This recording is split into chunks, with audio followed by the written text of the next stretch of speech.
योगाचे महत्त्व. शरद खूप कामात व्यस्त असायचा. तो दररोज कामाच्या दबावात तणावग्रस्त आणि थकल्यासारखा असायचा. त्याला नीट झोप येत नसायची आणि मनही सतत चिंतेत असायचे. एक दिवस त्याचा मित्र म्हणाला, शरद, तुला योगा करायला पाहिजे. योगा केल्याने मन शांत होते आणि शरीर बळकट होते. शरदला आधी योगावर विश्वास नव्हता, पण तो मित्राचा सल्ला मानून योगा क्लासला जाऊ लागला.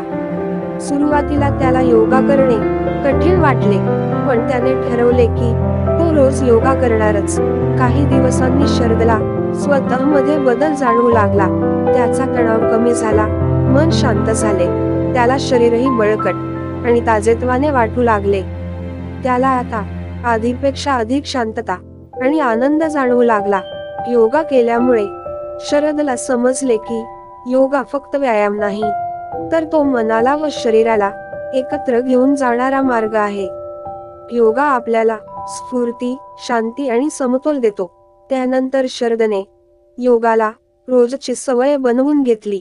योगा त्याच्या आयुष्यात एक नवा उत्साह आणि सकारात्मकता आणणारा मार्ग ठरला. या गोष्टीतून आपणास बोध मिळतो की योगा केल्याने जीवनात तणाव कमी होतो, आरोग्य सुधारते आणि मनाला शांती मिळते. म्हणून योगा आपल्या जीवनाचा एक महत्त्वाचा भाग असायला हवा.